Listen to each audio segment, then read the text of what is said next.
proposons des services aux entreprises et administrations dont les utilisateurs de l'informatique rencontrent des problèmes de performance.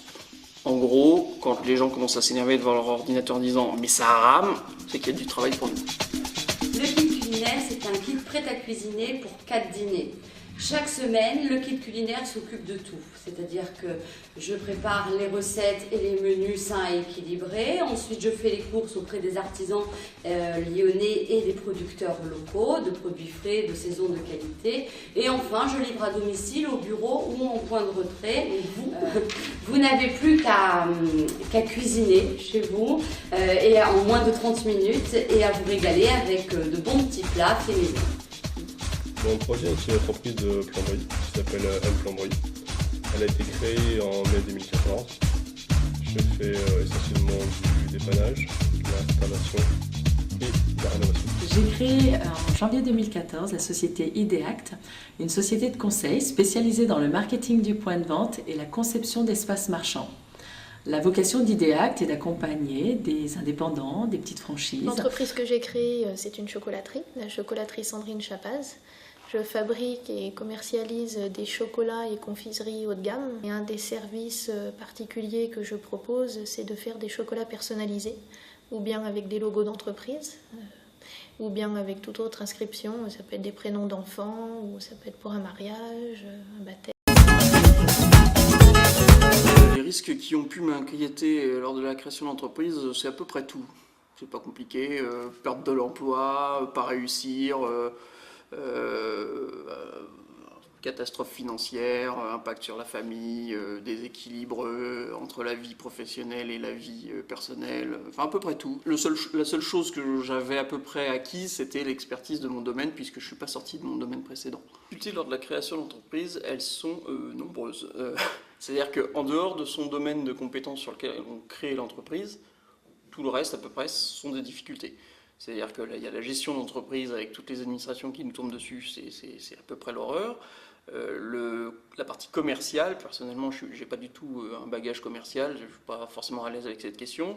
J'ai la chance de trouver un domaine qui se vend tout seul, donc j'ai réglé cette difficulté-là comme ça. Il y a le management. Moi, j'ai une entreprise qui a grandi maintenant, j'ai dû recruter et ça, c'est pas mon métier, donc ça ne s'invente pas. J'ai été accompagné et j'ai fait un très bon recrutement, je suis très content. Donc, il y a à peu près tout ce qui n'est pas dans le savoir-faire d'origine est une difficulté. Cela étant dit, c'est un challenge. Et parce que le projet nous motive, on est très content d'affronter les difficultés et encore plus content de les surmonter quand ça marche bien. L'entreprise, c'est une somme d'obstacles et de difficultés qu'il faut savoir surmonter et c'est l'objet même de la création d'entreprise. Donc il ne faut pas faire de la difficulté une difficulté, mais justement un palier, je dirais, pour avancer et en tirer les expériences. Tout d'abord, dans le cadre de l'essaimage dans la société dans laquelle je travaillais, j'ai été accompagnée pour d'une part verrouiller et valider le bien fondé du projet et que ma motivation soit bien ancrée, ça c'est certain. Ensuite, là où j'avais besoin de faire appel à des formations, j'ai pu bénéficier de la mise en pratique de mon congé individuel de formation. Exemple, créer un site internet, puisque j'en avais besoin. D'un point de vue juridique aussi bien pour la création des statuts que pour les événements qui peuvent survenir, c'est bien d'être entouré d'experts aussi. Aux différentes étapes de la création d'entreprise, c'est de compter sur soi et de compter sur soi-même, d'avoir un entourage qui vous soutient, ça c'est hyper important. Et de faire appel aux professionnels experts quand vous en avez besoin, comptabilité, juriste ou autre par exemple. Les principales difficultés que j'ai rencontrées lors de la création de mon entreprise a été surtout sur le choix de mes partenaires. Mes fournisseurs, la banque, l'expert comptable et mon assurance. Les difficultés que j'ai rencontrées sont de différents ordres. La première, c'était de convaincre mes proches. Donc il était important pour cela que mes proches, et notamment mon mari, soient partie prenante à ce projet-là. La deuxième difficulté, elle a été plutôt d'ordre administratif. Lorsque vous créez votre entreprise, il y a une multitude de démarches à faire et c'est particulièrement pesant. Donc il est vrai que quand on a plein d'énergie, qu'on a envie de développer une activité et rentrer dans le vif du sujet, et notamment aller vers ses clients, il est particulièrement contraignant d'avoir ce type de difficulté. Et puis le dernier frein, je dirais, la dernière difficulté rencontrée, c'est parfois le scepticisme certains de nos interlocuteurs qu'on peut rencontrer, notamment des partenaires économiques tels que des banquiers, qui ne connaissent pas forcément bien votre marché, qui ne connaissent pas forcément bien votre univers, sont face à vous et ne partagent pas forcément votre enthousiasme et au contraire sont même parfois un petit peu démoralisants. Donc les difficultés, c'est de se battre contre les freins que l'on a au quotidien et de toujours se remotiver pour garder le cap et aller au bout des choses. Je pense qu'il est très important d'avoir au moins le soutien de sa famille, son conjoint, sa conjointe, etc. Parce que c'est la vie quotidienne et la vie quotidienne d'un créateur d'entreprise peut être un peu perturbée par rapport à la situation salariée précédente. Le soutien des proches est essentiel. C'est vrai que j'ai eu la chance d'en bénéficier, aussi bien de la part de mon mari que de la part de mes enfants et même de mes parents. Et ça, c'est vrai que se sentir soutenu, c'est une force supplémentaire qui vous est accordée. Faut pas non plus écouter tous ses proches parce qu'on se prend plus les peurs des autres que des véritables conseils. Moi, j'ai tendance à écouter les professionnels et les experts du domaine de la création d'entreprise plutôt que l'oncle Tom qui a toujours eu envie de créer une entreprise et qui a eu peur de le faire et va m'envoyer toutes ses peurs dans la figure et va me décourager. Mais d'un autre côté, je pense qu'il faut savoir aussi les préserver. Parce que tout ne tourne pas, la vie d'une famille ne doit pas forcément aussi totalement tourner autour de cette création d'entreprise. C'est un équilibre aussi bien professionnel que familial. Et le soutien et la motivation, c'est une grande force. Je m'en soutenu dans la création de mon entreprise par du soutien moral. Ma femme principalement m'a beaucoup soutenu dans mon projet pour me lancer. J'ai des amis qui m'ont aussi beaucoup aidé, car ils sont eux-mêmes créateurs d'entreprise. La SNCF m'a proposé un soutien financier. Le soutien des proches est fondamental. C'est aussi lui qui vous encourage à prendre confiance dans le projet que vous voulez mener. Qui dit création d'une entreprise, dit forcément nécessité de prendre du temps, de s'impliquer et forcément matériellement de ne pas toujours être très présente, notamment à la maison. Donc c'est vrai qu'ils ont été sur le plan logistique très présents pour justement favoriser mon démarrage. L'aide de ma famille a été primordiale, leur aide et leur soutien. Mon mari s'occupe plus de la partie comptabilité et met la blouse quand il y a des coups de bourre, on va dire, selon les saisons dans le laboratoire. Mais ne serait-ce que leur soutien moral lorsque j'ai quitté Schneider Electric a été vraiment important parce que je suis partie 6 mois à Rouen pour passer mon CAP de chocolatier confiseur. Donc j'ai laissé toute la famille en plan et sans leur soutien, ça aurait été très difficile pour moi. Créer sa société aujourd'hui et quitter le monde de l'entreprise et le statut de salarié, c'est un véritable saut à l'élastique. D'un autre côté, c'est continuer à faire ce que j'ai fait pendant des années, c'est-à-dire en occupant des postes à responsabilité, c'est prendre des décisions au quotidien, rapides, efficaces, se remettre en question en permanence et sans cesse s'adapter. Donc oui, de fait, j'étais prête. Est-ce que je suis fait pour faire un métier d'ingénieur ? La réponse est oui. Quand j'étais tout petit, déjà, je voulais faire ingénieur. Comme papa, c'est ce que j'ai fait. Donc ça, oui. Est-ce que je suis fait pour être entrepreneur ?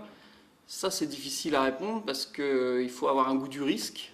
Et moi, je ne suis pas un risque-tout. Et c'est pour ça que j'étais très content de trouver le mécanisme d'essaimage avec tout son accompagnement. J'étais prêt dans la création de mon entreprise. Je m'y prépare depuis 2 ans et demi. Je suis une personne qui est très autonome. J'ai un bon contact avec la clientèle et j'aime l'aspect technique de mon travail. J'envisage l'avenir de manière optimiste. Ideact est né en janvier 2014. Nous avons à ce jour une dizaine de clients et nous sommes largement au-dessus de notre prévisionnel. Je suis très confiante pour l'avenir. Donc l'avenir, je l'envisage comme dans le tableur Excel, on va dire. Après, qu'est-ce que ça deviendra ? C'est difficile à dire dans la mesure où je suis sur une niche. L'informatique se renouvelle à peu près tous les 5 ans. Donc moi, je surfe sur les vagues. L'avenir, c'est la prochaine vague. On verra. Ce qui est sûr, c'est que je l'envisage en tant qu'entrepreneur. J'envisage l'avenir du kit culinaire sereinement, en progression constante, en local tout d'abord et peut-être pourquoi pas au national. L'avenir, si mon entreprise se développe bien, j'envisage de démissionner de la SNCF et de continuer à travailler seul. Je souhaite garder une une indépendance et une liberté dans mon travail. Les facteurs clés d'une démarche commerciale efficace sont de cibler géographiquement sa clientèle en distribuant des flyers, en se référençant sur les pages jaunes, avoir passé des annonces sur le Bon Coin, être présent sur les réseaux sociaux et le bouche à oreille est très important.